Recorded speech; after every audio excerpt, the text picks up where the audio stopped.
Hello my sweet honey bunnies and welcome to my Mandarin Ducky. This is an elephant journal tutorial, the one you've been waiting for almost a year, and I know it took me some time to come back, I'm sorry. So let's start with the tools, shall we? For this tutorial you will need brown clay, knife tool, ball tool, rubber shaper, potter's rib or blade, screwdriver with multiple small endings, working surface to work on and bake on, like a ceramic tile for example, some acrylic paints in gold and white color, gilder's paste in green patina, and burn Umber Oil Paint. So let's start with the clay. For this journal I have used Living Doll clay by Sculpey, but as it is now discontinued, any other brown clay will be good. For an A6 journal cover I will need around 2 small clay blocks or something around that amount. Soften and condition your clay properly and roll it through the pasta machine on levels from 0 to 2 gradually. Make sure the clay sheet is large enough to fit an A6 size template. I have this old Sculpey texture sheet that is exact size I need, but you can always make a cardboard template of an exact journal size you require. Place the template onto the clay sheet and cut around it with the blade. Get rid of the excess clay and leave a perfect A6 clay sheet.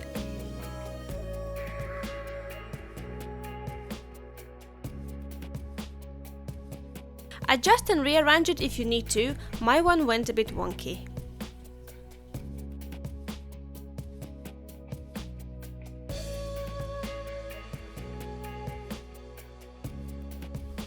The next step would be to apply some texture.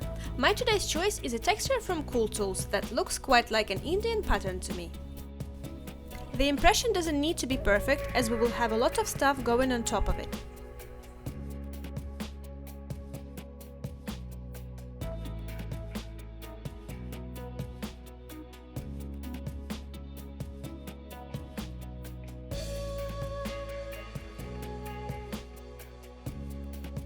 After that's done, take some more clay and roll a sheet of clay on level 3 through your pasta machine.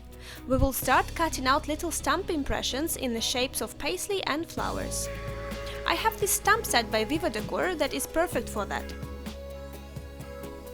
All you need to do is imprint the stamp into clay, cut it out and then place it wherever you think is good.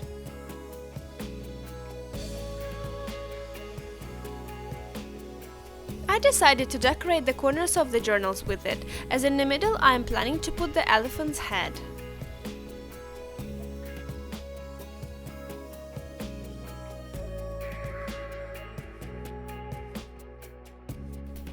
Once all elements are placed into their positions, take a sculpting tool and start working on the edges of the paisley elements. You want them to merge with the background in a very decorative manner, therefore you will need to make many stroke-like movements to achieve this look. After that you can also use a screwdriver with replaceable heads and use the smallest you have to imprint little stars around every paisley element. I know, it's a lot of work. But this is exactly what makes the artwork so detailed and breathtaking in the very end.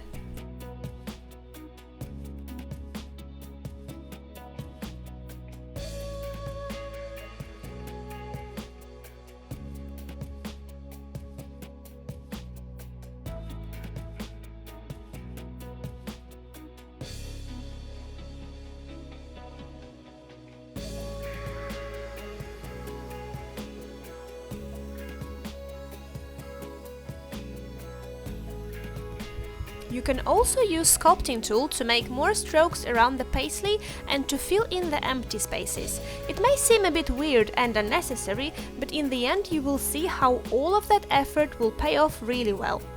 The more into details you go, the crazier will be carved wood effect in the end, I promise.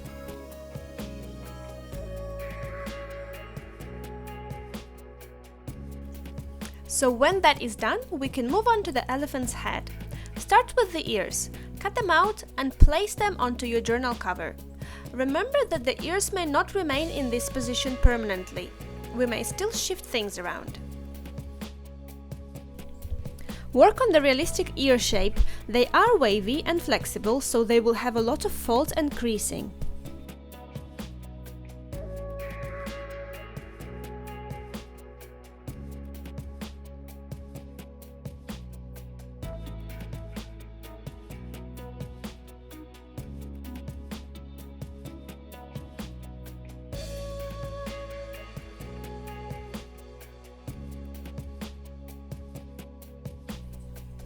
For the elephant's head, we will need to condition some clay very well and roll it into a ball. Then give it a bit of a teardrop shape and, as I said before, some things may shift around a little bit. In this case, I did put the ears too far from each other. Now I need to fix it. So, to make sure that the ears are really well connected to the head, I need to peel them off and place them back behind the head, and then place the whole thing onto the journal again.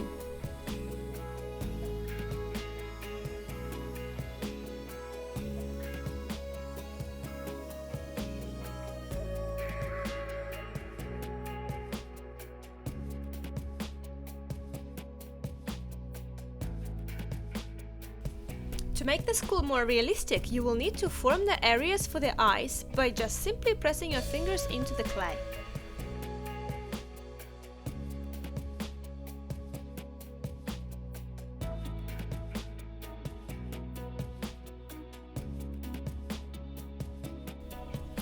We have already formed the base of the trunk by pulling some clay out of the headpiece. Now we will need to roll a clay cane for the rest of this trunk. Make the thicker part to look like a cup so we can connect it together with the rest of the head.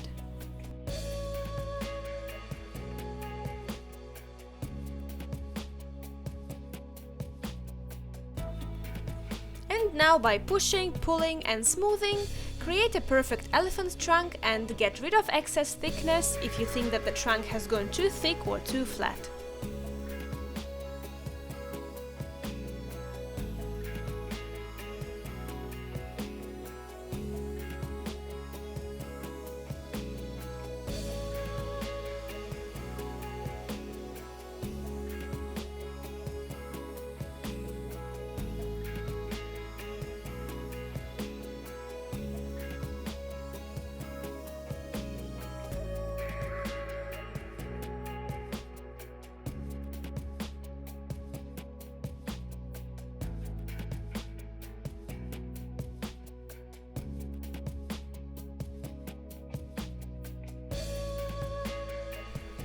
To make nostrils, I used one of the smallest ball tools I had.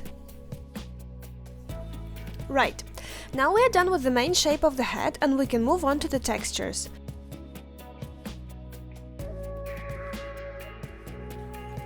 You can use some foam sheet or a sponge to create some rough elephant skin texture.